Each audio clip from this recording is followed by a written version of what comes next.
Perkenalkan, nama saya Tia Paula Purba dari kelas 10 MIPA 7 akan menjelaskan sedikit tentang tolak peluru.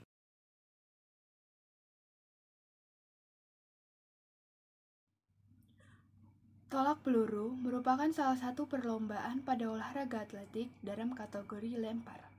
Pengertian tolak peluru sendiri dalam Kamus Bahasa Indonesia atau KBBI ialah olahraga dengan menolakkan peluru, yakni bola yang terbuat dari besi atau kuningan. Sejarahnya yaitu sebelum berkembang seperti sekarang, tolak peluru diperkirakan berasal dari tradisi budaya Celtic di dataran tinggi Skotlandia yang awalnya menggunakan batu. Bukti pertamanya dari awal adu kekuatan dengan melempar batu berasal dari sebuah catatan pada abad ke-13.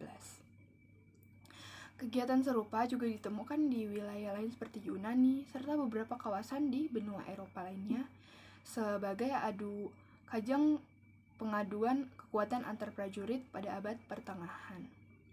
Namun ketika itu belum ada pengukuran atau ketentuan resmi mengenai bentuk hingga berat batu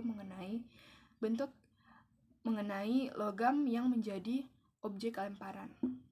Hingga pada akhir abad ke-19, ketentuan mengenai tolak peluru dibuat secara resmi dan dimasukkan ke dalam daftar olahraga Olimpiade di Yunani pada tahun 1896.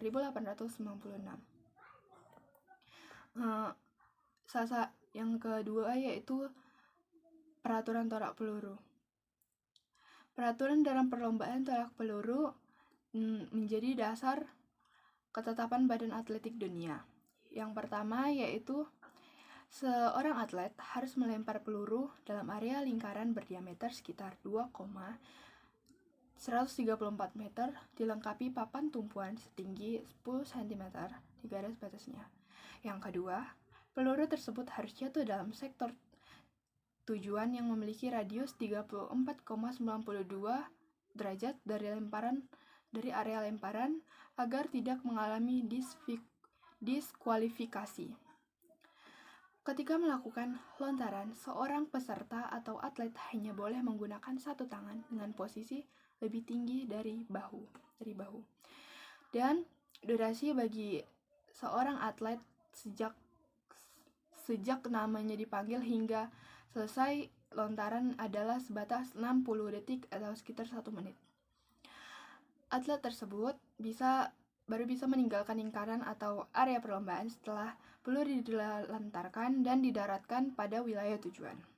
Ukuran peluru yaitu memiliki diameter sekitar 103 sampai 125 mm. Dan berat peluru kalau putra mencapai 7,26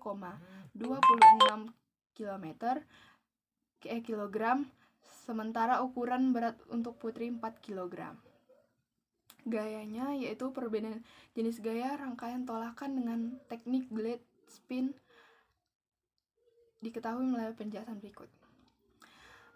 Yang pertama, glide atau gaya O'Brien. Ciri utama adalah sikap atlet jelang melakukan tolakan yang membelakangi garis lingkaran alam area lemparan. Yaitu langkah-langkahnya, gerakannya yaitu yang pertama, memegang peluru pada bagian pangkal jari bukan telapak tangan dengan memposisikan ibu jari di bawah peluru. Yang kedua, peluru diletakkan di leher sekitar dagu, siku dari pelemparan mengarah keluar sehingga terbentuk sudut 45 derajat. Yang keempat, berdiri membelakangi target lemparan dengan kaki kanan berada pada garis batas belakang lingkaran, sedangkan kaki kiri condong ke depan. Dan tumpuan pada tubuh terletak pada kaki kanan dengan lutut menekuk 75 derajat untuk mendorong tubuh sehingga terlihat seperti meluncur ketika melontarkan peluru. Yang keenam yaitu kaki kiri kemudian diluruskan bersamaan ketika memutar pinggul. Yang ketujuh, usai melempar peluru menuju sasaran, lantas pergelangan tangan dibalikkan kembali.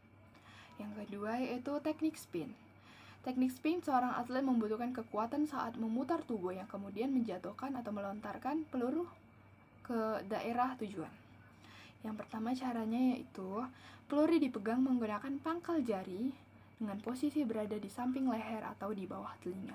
Yang kedua, siku pelemparan mengarah keluar, posisi kepala dan tubuh tegak, sedangkan tangan kiri merentangkan ke arah samping, dan kemudian tubuh bagian atas diputar sekitar seperempat putaran ke arah kanan hingga siku menghadap arah jatuhnya peluru. Yang keempat, putaran dilakukan dengan kaki kanan dan usahakan menjaga posisi bahu, kemudian menggunakan kaki kiri sebagai tumpuan berat tubuh dengan lutut sedikit menekuk. Yang kelima, arah putaran dengan kaki kanan tersebut berlawanan dengan arah jarum jam. Dan yang terakhir, posisi berputar harus diteruskan dilakukan hingga sesaat sebelum melempar peluru. Sekian penjelasan dari saya, bila ada kesalahan mohon dimaafkan. Terima kasih.